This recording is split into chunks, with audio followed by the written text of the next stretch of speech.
Joanne Moore. I'm the director of the Duxbury Senior Center, and I'm here today with Kevin Mullins, the chair of the Age and Dementia Friendly Action Plan, to talk about Livable Duxbury.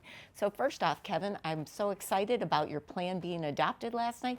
Can you tell us a little bit about the committee, how the work got started, what you've been doing, and what the plans are for 2025? Sure, Joanne. Well, it's great to be here. Thanks for having us. This plan is really, you're a big part of this plan. And I knew you were a tough interviewer, so I brought some notes, so I'm going to be ready for any questions you may ask me today. So let me give everybody some background on how we worked. I came on the Senior Center board in 2016, and in 2017, Joanne and I and a few others were talking about how we needed to develop a long-range plan. We started on 9 initiatives in a long-range plan in 2018. That led to one of the 9 initiatives was communication. That communication group came up with, we really need to do a really in-depth survey of the seniors in town and really other people in town and find out what they're feeling about Duxbury and what the things that were really working well, some things that may not have been so well, and things that we needed to improve on. So that survey was developed by an outside company. The survey was sent out in late 2022. It was back to us in December of 2022. And then we compiled all the results, got the results, and released it back to the public in February of 2023. So how many people took the survey? Yeah, it was really encouraging. Town the size of Duxbury, 16,000 residents, that's of all ages. We had almost 1,400 responses back. Yeah, and OCPC said that was a really great response. Yeah, I think anytime you can get, close to 10% of the residents of the town responding to a survey, and to give good detailed answers on the survey is really satisfying. It kind of shows the passion, the interest, and maybe the need for some things to be worked on. Yeah, and I have to say I've been so impressed with the community as a whole, the information, their enthusiasm, their responses to any requests for information and support. It's been really terrific to see during this past year. It's been great. We've had, as you know, a number of people working on this year, but part of the thing that's been driving us and encouraging us so much is the level of energy, participation of the other residents in town. So I think it's made it easier for us to do our work, just that they want to participate, they want to give good feedback, they're interested in making the town, and we call it livable Duxbury, but we're really saying we want to make it even more livable. We want to make it even better for all ages. We want to improve the whole community atmosphere, the whole community presence, and community involvement. Yep, and I think one thing we're looking from birth to the end of life, and how do we make this community a place? It's such a wonderful, rich community, but how do we make it even better? Right, and I think part of we think the role of the seniors and the Senior Center and Council on Aging is that right now seniors represent about 34% of the town's population. About 5,000 seniors in town, and that's projected to grow anywhere to 38 to 40% in the next 10 years.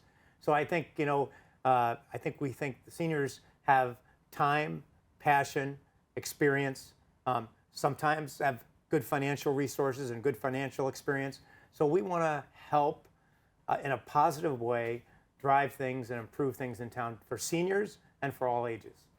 So can you tell me, in the report there were 3 or 4 top areas of concerns. What were they, and what did the report say? Yeah, there's some amazing similarities, and we'll get into that a little bit as we go through the discussion today. But the top 4 concerns of the residents of Duxbury, the 1,400, came out to be housing, transportation, communication, and mental health. And it was pretty clear. Those 4 were the 4 keys that really they wanted some action to be taken first. Mm-hmm. And I think it's really interesting, as we've reviewed other reports, the findings have been similar, which I think is comforting, and we know we're on the right track. Exactly. And I think that's where the both trains kind of met on this, and the fact that at the time we were taking the survey, bringing the survey back, identifying those 4 areas, AARP and the state of Massachusetts were working together on a livability program, the age-friendly and dementia-friendly network and of communities. And 4 of those 8 domains were housing, transportation, communication, and mental health in a health and behavioral services in that umbrella. So, we knew we were on the right track. Joanne, to her credit, identified the fact that the state of Massachusetts was providing grants so that Old Colony Planning Council could be paid money, a grant, to help us through this process. There are a number of communities in the state of Massachusetts that are going through this, some larger, some smaller. We weren't the first. And in fact, in some ways, it was good that we weren't the first. There were a number of other towns that had templates that we could look at, we could listen, we could read, and we could learn, and we could kind of go through the process. Our Joanne Zigmont, who is our Old Colony Planning Council coordinator, had a lot of experience in working with some other towns. So we did have somewhat of a blueprint to go through in the process of coming to the end of year one of our plan. So based on the top concerns, can you share a few of what our action items are going to be going forward? Yeah, I think, let me go through a couple of maybe the top action items in each one. The only thing I'd like to mention before that is that I think one of the things we were struck with as we were doing the background research of our plan, how much work was done by prior committees in Duxbury in similar areas like this, and maybe disappointingly, how little had been done off of those really good plans. And let me give you some examples. In 2019, Duxbury and committees, after 3 years' work, released Envision Duxbury, which is a comprehensive plan in a number of different areas to move ahead. And unfortunately, not a lot out of that plan had been done. In 2018, there was an in-depth study done by another committee on Hall's Corner and what should we do to make Hall's Corner safer, revitalize the commercial district, potentially incorporate more residential elements to that district, and just improve that whole area for the better livability of Duxbury. So I think as we looked through those and some other committee work, we said, boy, there's really good stuff here. We don't have to recreate the wheel. So we did go down. So the process over the past year was kind of as follows. We started focus groups in all 4 areas. So we got, I guess you'd call experts in each of the areas to make up part of the focus group. And then we had a number of other people who were interested citizens, not necessarily experts in those areas, to join those focus groups. Our Joanne Zigmont from OCPC then led those focus groups meetings, interviewed those people, got them to say, hey, what are the things that you think are really working well, need to be worked on, need to be improved, and need to be instituted? We tallied all that. So that was one step. Step 2, we met with more than a dozen town employees and also town officials, to ask them about, in these 4 areas, what are your viewpoints on what we can do to improve? Housing is a complex, tough issue. One of the things we identified up front is that there were a number of different groups working on housing, and they weren't necessarily all working together and communicating together. So at the suggestion of our prior town planner, we convened a housing summit in January of 2024. At the housing summit, we had over 70 attendees from committees in Duxbury, developers, banks, real estate people, and interested citizens. And we walked through an agenda of some of the various things that are being done in housing by these, I guess you call complementary groups, but not necessarily working together.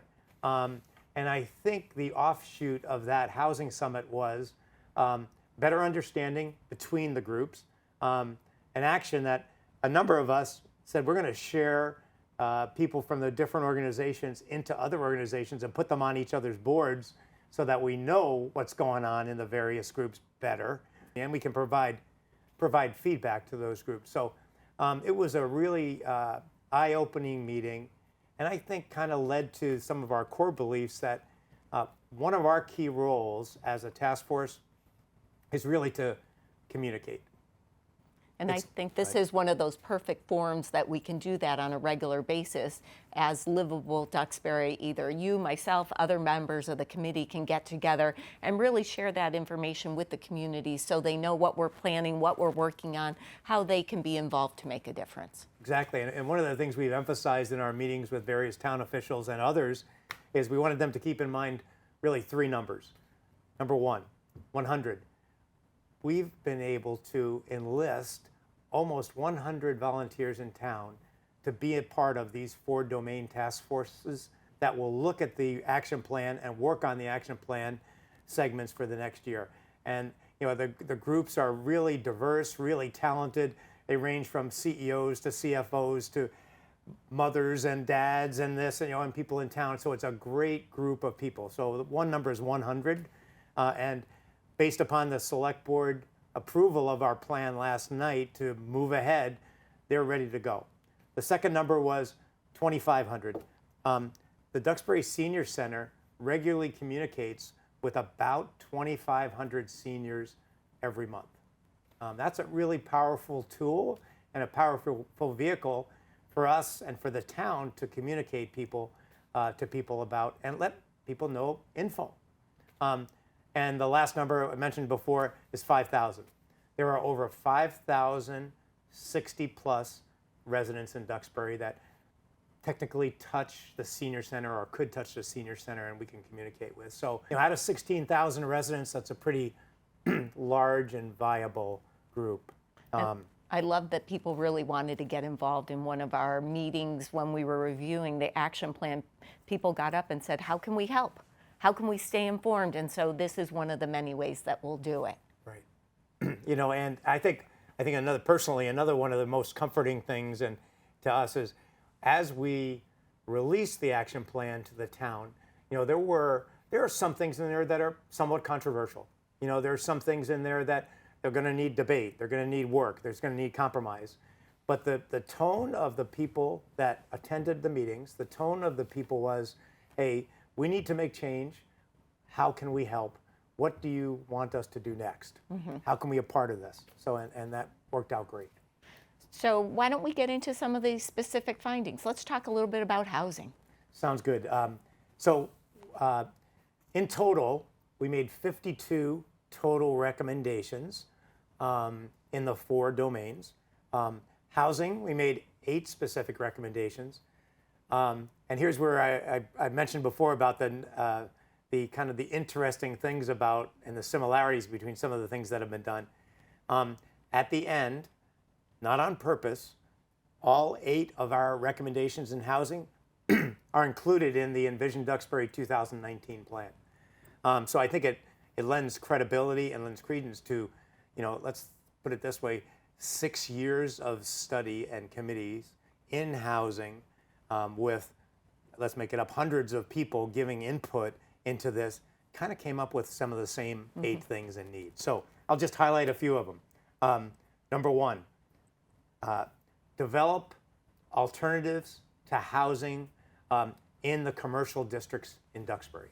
Seniors said loud and clear they would love to have additional housing options where they can work to stores, where they can where they can walk to restaurants, where they can walk to church. Mm-hmm. So we have 3 or 4 core commercial districts. So strong encouragement by the community that housing options be developed in those areas.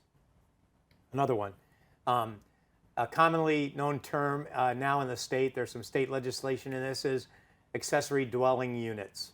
Mm-hmm. What those are additional or parts of current homes where I think they call them granny flats, or so. Currently, Duxbury's bylaws do not encourage that. The state is coming out with some standards.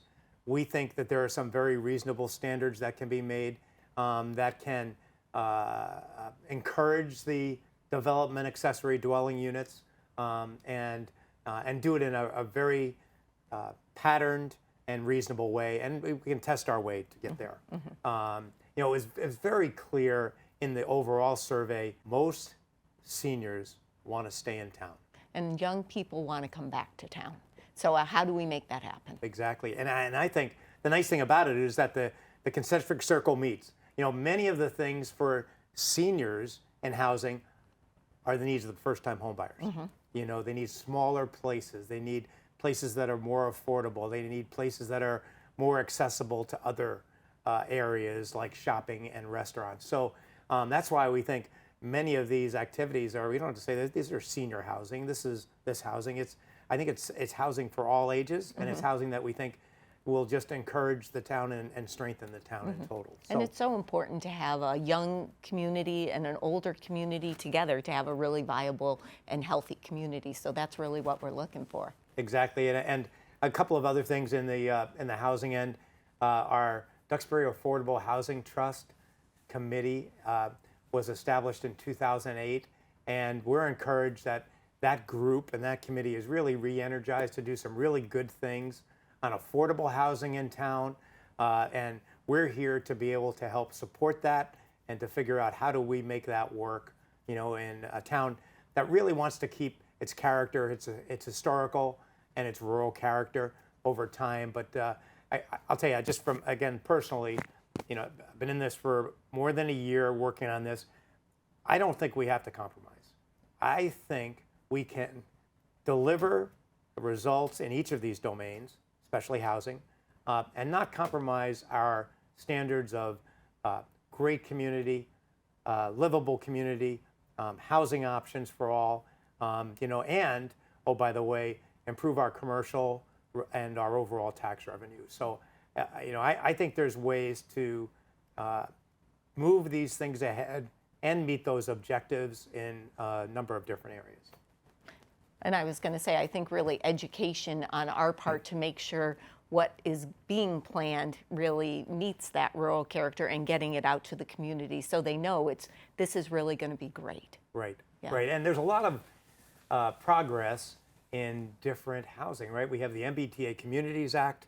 You know, we have the Hall's Corner plan working on. We have other things that all need to kind of come together and need to complement each other. So, you know, that's part of our activities. One other one that's pretty interesting is to explore conversion opportunities. We have a number of large, older homes in town. We have a few, just a couple, that have over the years have been converted very successfully to condominiums. And they are quietly really successful. You know what I mean? They're working. They've been there for over 20 years, you know, so there shouldn't be fear of, you know, converting some of these larger homes into maybe 2-bedroom condominiums, you know, and so I think that's a big potential area too. So housing may be the most complex, but it's definitely one of the ones that we really want to focus in on. How about transportation? That's the next one I had on the list, Joanne. How did you know that? I saw your just paper. Oh, that's good. Transportation. So again, a lot of cool things there and opportunities. By and large, the surveys came back and said, we've got to make our streets safer. We've got to make them more accessible. We've got to figure out how do we walk, bike, scooter, skateboard easier and safer around town.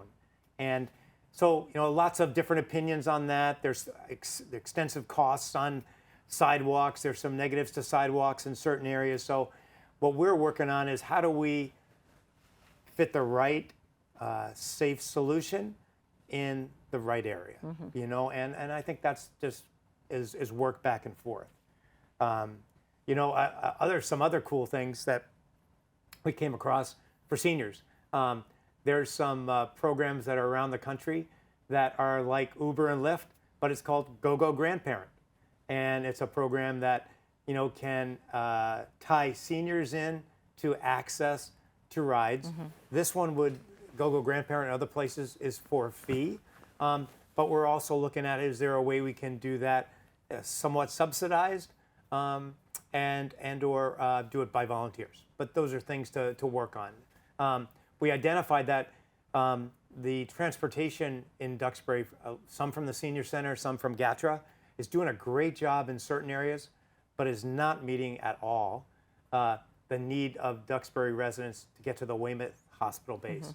And as the Boston hospitals have moved some of their facilities down to Weymouth. We know a lot of residents are using that, and we're going to figure out how do we get reliable, affordable, safe transportation for seniors and for others to the Weymouth hospitals and the supporting health facilities there. Another thing is GATRA is a great resource for the community, but at times there's not enough people on their buses, so we've got to figure out how do we do a better job in getting the right routes, getting the right times. GATRA is making moves to smaller, more buses, more frequent, and that really would be, but they have a transportation acquisition schedule that they're going to have to work on, and it's going to take 2 to 3 years to get them down to that. But GATRA is a really good partner, and we just have to work with them and communicate with them to make things more viable. And you said communications. That's one of our important things. So let's talk about that next. I'll tell you, there's a few hot buttons that came right out of this. The cell coverage in Duxbury is, in some places, awful and non-existent. Only in some important areas like the schools, not good enough. We have to improve that. We think that the town website needs to be a dynamic customer service tool. And that takes a strategic decision by the town. It may take money, it may take influence and opportunity. So we think that should be, a really important thing to do next. So, and we also, we've talked this a few times already today. How do we be a communication vehicle, a better communication vehicle to the town? We've explored a couple of things, and we have some good examples out there in the state. The Plymouth Independent is a new media, relatively new media outlet that seems to be doing a really good job of that. And Nantucket, they have an offshoot of one of their monthly magazines that's an online media format that comes to anybody who signs up. It's for free. It comes Monday, Wednesday, Friday, and I get those regularly, and it's fabulous. It's free. There are 19,000 subscribers over they started 3 years ago. So, it's a very, very good tool for advertisers, and it's a very, very good customer service tool. So we're trying to work with existing media like the Duxbury Clipper, like Local Scene, and we're going to try to figure out how do we communicate more clearly, more effectively with the constituents. Great. And health and community services, that was something that came up as something that's so important in the community. Yeah, and we were rebels on this one. There was a push that we shouldn't do that this year, but the mental health needs came up, so we pulled out mental health out of health and community services. We have to do something now, and we thought that there was some really good learning from our focus groups about things going on. I'll give you an example. Plymouth County has a weekly meeting of first responders and others to talk about crisis situations, families in crisis, and how do they deal with the crisis. And that's been an effective communication tool to a crisis has happened, a close crisis is coming. How do we deal with that? Our thought is, how do we replicate something like that in Duxbury for crisis? Maybe we meet every other week. They'll figure that out. The second one is, okay, you got the crisis management tool. We want to prevent crises. We have a number of independent outreach elements in town. Some of the churches are doing a great job. Some of the other committees in town. We have an outreach person at the senior center who does a great job. How can we do a better job outreaching to various groups, all ages again? The schools have a great outreach program. How do we do a better job on that? How can we complement each other? How can we work together? How can we start new things and to do a better job on outreach on mental health? So you have fewer feeding into the crisis stage. Well, it was interesting today. There was a health and community service meeting, and we talked about a guide, that there's so many wonderful resources, but how do we make sure everybody has that information? So that will be something that this work group will be taking on. So it was exciting to hear from police, from fire, from a local geriatrician, from our staff, and from the high school and the schools, that there's a lot of resources. It comes back to communication again about getting it in paper, online, so that people have the information that they need. So that's something that that group was talking about this morning, which is really exciting. Yeah, and I'll tell you, here's one that is close in. The Senior Center currently does great work in their social daycare program. When we did focus groups and we talked to both the attendees and the caregivers, it was emotional and passionate about the value of the social daycare program. However, we're limited in resources to deliver that. We currently deliver maybe 20 to 25 people today. And that's 2 6-hour days, right, for people. But so one of the efforts we're going to make in this area is how do we expand that to 50 in a couple of years and 100 in a couple of years after that. So obviously it's going to take space, resources, money.